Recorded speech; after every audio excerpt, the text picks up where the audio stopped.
What if the man who says he wants to expose Epstein is also the man who controls what you're allowed to see about Epstein? Not a theory, not a question someone invented online, a structural fact. Elon Musk owns X, the platform where the Epstein conversation happens.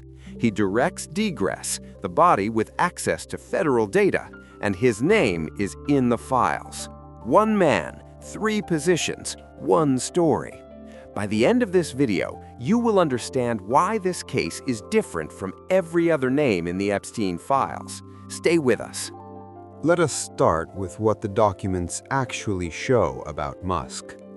His name appears in social contexts that overlapped with Epstein's world. The same events, the same rooms, the same ecosystem of ultra-wealthy power that Epstein spent his life infiltrating.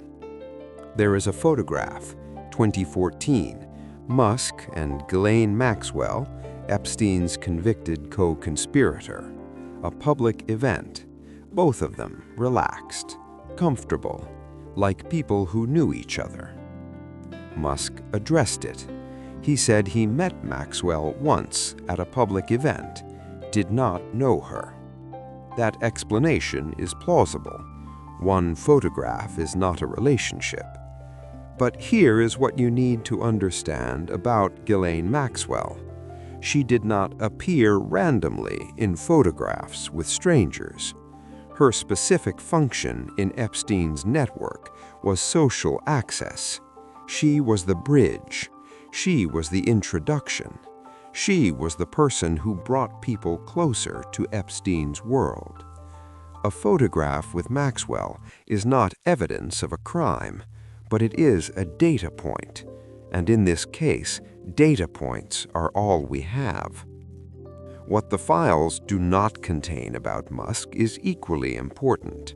No victim testimony, no flight logs on Epstein's aircraft, no email from Epstein naming him.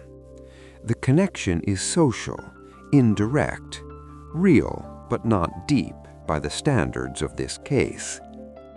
But here is where his story becomes something no one else in these files can claim.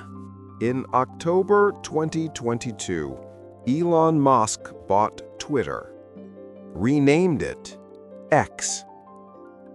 Think about what that means for one moment. Every journalist who breaks a story about Epstein shares it on X. Every viral post that reaches millions of people runs through X's algorithm.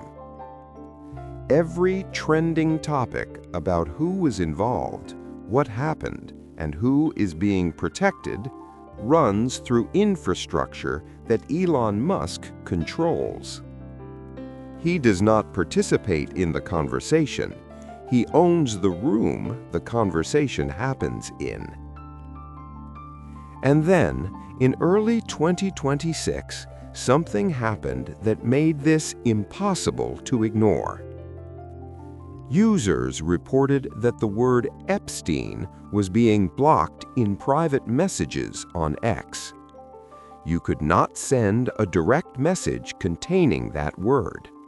It was filtered, flagged, gone. California's Governor Newsom launched a formal inquiry. Journalists documented cases where Epstein content was not surfacing in searches despite massive engagement. X called it a technical glitch. Maybe it was. But here is the problem with that explanation. When the man who owns the platform is also a man whose name appears in the files about which the content is being suppressed, the burden of proof for the word accident becomes very, very high. In any other context, in any other industry, we would call this a textbook conflict of interest without hesitation.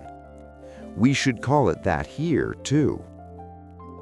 And that is not even the part of this story that nobody is talking about.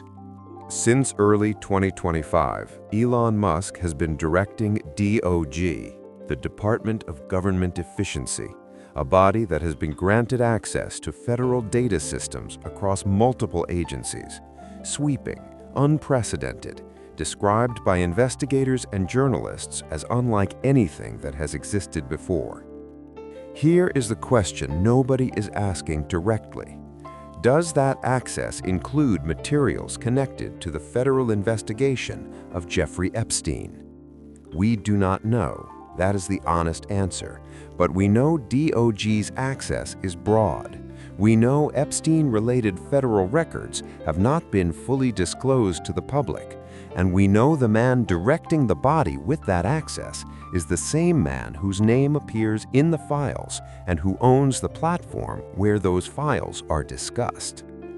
We are not making an accusation. We are describing a structural situation. And in any accountability story, the structure matters as much as the evidence. The conditions for something to happen exist in a way they do not for any other individual in this entire case, which brings us to the most uncomfortable question of all. Elon Musk has posted about Epstein repeatedly. He demands the client list be released. He amplifies posts about accountability. He positions himself as the person who wants the truth exposed. And here is where we apply the same standard we apply to everyone else in this series. When a person whose own name appears in the files becomes the loudest voice demanding accountability for others in those same files, that is not automatically suspicious. People can genuinely want justice even when they are part of a story. But it is also one of the oldest rhetorical strategies in existence. Becoming the loudest voice in the room about someone else's guilt is one of the most effective ways to ensure the room never looks at you. We are not saying that is what Musk is doing. We are saying the pattern deserves to be noticed. Because on a platform you own, the performance of accountability and actual accountability look identical from the outside, and only one person in this story knows which one it is. Now, let us put this in context with everyone else we have examined. Across this series, we have examined four major figures. Trump had a pre-conviction friendship he has minimized over time. Gates had post-conviction meetings he called a mistake but never fully explained. Hawking attended a conference with no evidence of awareness of what the island represented. And Musk presents a fourth category, one that has no parallel among the others. His direct, documented connection to Epstein's crimes is weaker than Gates', more comparable to the social proximity of dozens of other names in the files. On the raw evidence of what he did or did not do with Epstein, his case is not the strongest in this series. But he is also the only person in the entire Epstein story who simultaneously holds a stake in the narrative, owns the platform that tells the narrative, and has access to government records that could change the narrative. Less culpability, more control. That is the combination that matters. And this is where the AI verdict draws its most important line. 3 levels. Let us be exact. Level 1. Confirmed facts. Musk's name appears in social contexts overlapping with Epstein's network. A 2014 photograph documents his presence at an event with Ghislaine Maxwell. He acknowledged it and offered a plausible explanation. No victim has named him. No flight log places him on Epstein's aircraft. No criminal allegation against him exists in any public document related to this case. Level 2. What the evidence reasonably supports. He owns the platform where the Epstein conversation primarily takes place, creating a structural conflict of interest regardless of intent. The content suppression on X, whether accidental or deliberate, occurred under his ownership and therefore his responsibility. His DOGE role creates structural conditions for access to sealed records that have not been publicly examined. His public positioning as an Epstein accountability champion while deflecting scrutiny of his own documented associations is a pattern worth noting without being the same as proof of intent. Level 3. What remains unknown. Whether the content suppression was deliberate or accidental.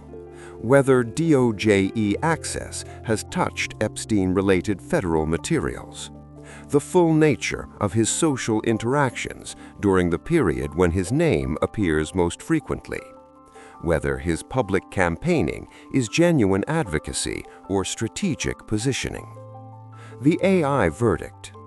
Of all the figures we have examined, Elon Musk has the weakest direct documented connection to Epstein's crimes and the most structural power over how this story develops from here. Less culpability, more control. That is the most dangerous configuration in any accountability story, because it means the person with the least to answer for is also the person best positioned to ensure that others never have to answer at all. We presented the facts. We drew the lines the evidence supports.